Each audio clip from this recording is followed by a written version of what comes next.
Hey guys, so we're at Gen Con 2024 and I am so excited because I was able to sit down with Aaron Donogh, who is one of the original Villainous designers. So thank you so much for sitting with us.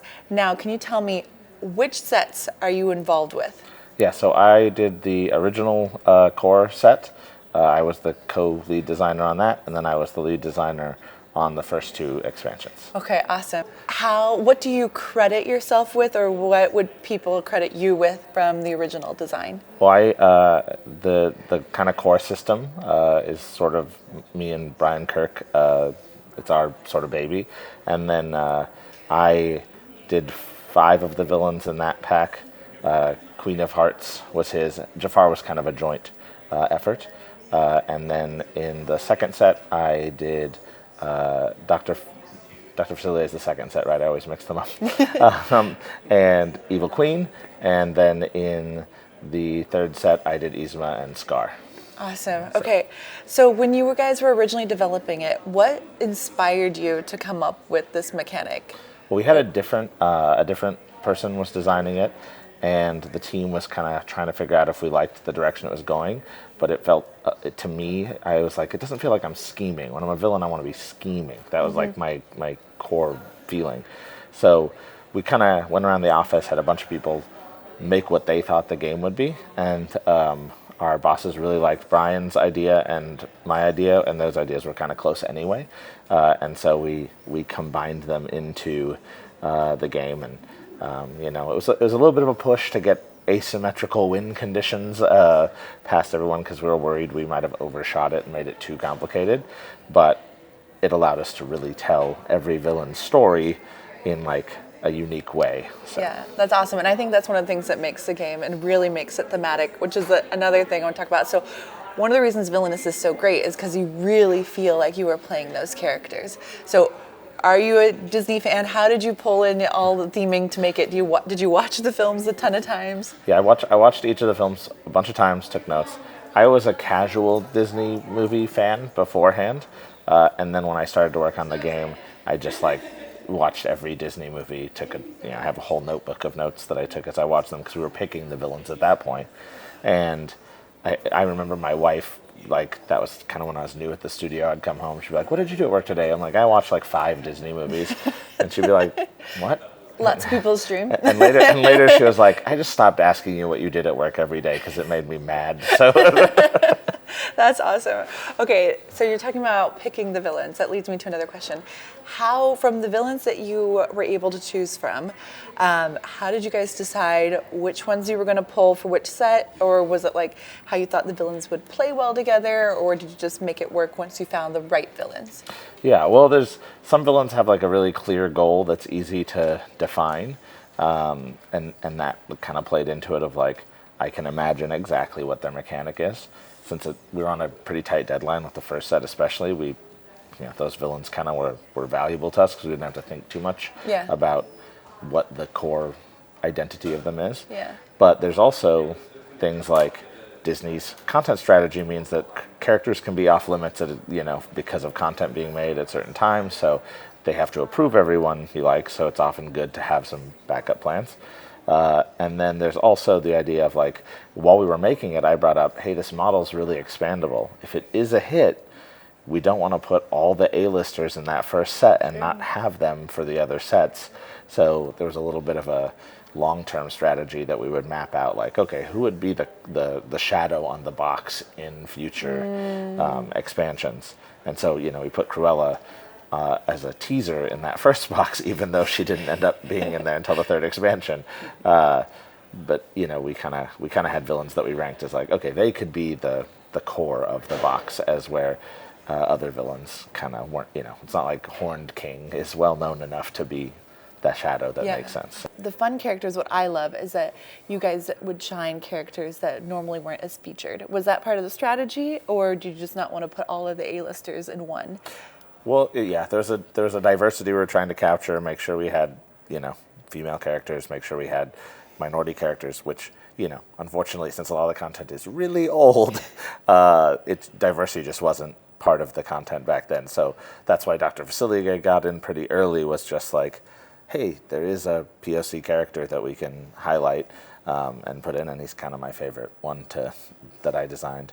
But then, yeah, there was also that thing of like, okay, I made a list of everyone we ever thought we could include, and we started to like map out like, how can we put these in? And some of them were just because we thought it would be cool. We had the idea early of what if we did Pete as an all black and white deck, cool. and then like, we had to kind of convince Disney. We had to get the first one up and selling to kind of convince them that we could do these more obscure characters and it would still work. So. Awesome. Yeah, I love that it's in black and white. Now, what mechanics or what character, you can answer both, are you most proud of? Yeah, it's Dr. Facilier because I think his win condition is so fun where you're managing this separate deck that you do like a tarot-esque pull from and see if you win the game.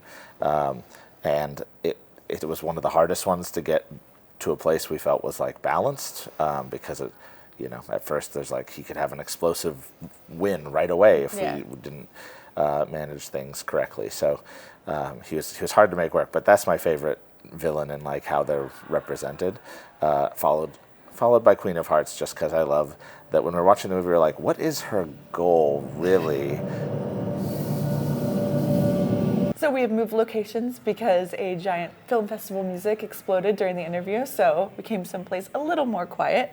So we were talking about your favorite character you're proud of is Dr. Facilier. Yeah. And then does he also your favorite mechanic, or is there some other things? I think he and Queen of Hearts are my favorite mechanic. Right. The croquet game was just like a weird thing that was like, I guess that is kind of her goal. Because she's not in the whole movie, really. She's talked about a little bit. And so we were like, how do we represent her? She has so much cool imagery. We definitely wanted to do a deck for her. But it's like, and then Brian was the one who said, what if it's to win the croquet game? And so we figured out what that mechanic was, and we were so excited about it. That's amazing, because I talked about that multiple times on our channel and personally, how much that's one of my favorite mechanics. The fact that you have to turn the cards that actually make the shot. It's just such a cool use of cards. Thank you. The crowd also thinks so as well. Now, you were talking to me about a Captain Hook card that you were proud of, which I've also talked about on the channel a lot, being super obsessed with. Can you say which one that is? Yeah, TikTok, we loved, when I was working on it and I was trying to think, what does this crocodile do? And I was like, oh, you have to discard your hand. That obviously makes sense. I literally went around the office being like, hey, look what we came up with for TikTok to the other Disney fans, and they would be like, that's pretty good. Yeah. But I was like giddy from I know. it. No, I was when I read it. I was like, because I finally got it, I was like, oh my gosh, he loses his hand. It's so fun. Yeah, I reused the joke in Star Wars Rivals for Darth Vader making the opponent lose their hand, because I was like, it's awesome how often this gets to work as a thematic thing. So. It's so good, yeah. So you're responsible for all those characters. Is there a character? So another designer took it over later when it transferred over to primarily Ravensburger. Is there a character you wish you could have worked on the set? Or even if it exists or doesn't exist yet? Yeah, well, it's interesting because I have notes and goals that I wrote for what the goal or what the main mechanics would be when we got to later villains. The Horn King is the one I really wanted to do because I love those books, and I also love the movie, and I just wanted to do it. And they haven't done Chernobog, but no, yeah. Me and Peter Lee had talked about Chernobog and how Chernobog would work if we ever got to do him as a character. So those are the two that I wanted to eventually do the most. Okay, well, you didn't stop at Villainous. Can you tell us some of your other titles that our viewers are probably very familiar with? Because I know I've talked about them on the show. So what are the other titles that you're really proud of? Yeah, I'm very proud. On the other end of the spectrum, my favorite game I've got to have published so far is Texas Chainsaw Massacre Slaughterhouse. Maybe not for the Villainous fans, but there's probably some overlap, there always is.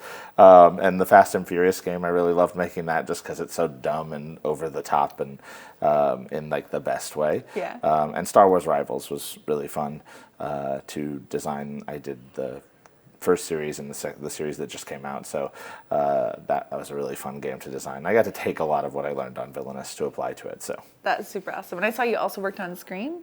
Oh yeah, I also worked on. Nice. Yeah, I worked on Screen. Casual. I forgot about that Yeah, I also worked on the Scream game as well. Yeah. Cool. Okay, one more question. So for any inspiring designers or people that are making, because I know making Villainous sets is fun, do you have any advice for inspiring designers? Yeah, I mean, I started making like expansions for other games that my friends and I would play, like Thunder Road and all the old Milton Bradley big box games. So I think that's a super good way to start designing, because you sort of internalize a lot of like best practices that were put into those designs, and like kind of learning the rules so that later you can bend and break them. So I think that's an awesome way to start designing, is to make stuff for games that already exist that you love, and then you can kind of expand on that as you think of new ideas and new games you want to make. Awesome. Well, thank you so much. I can't wait to try some of your future designs.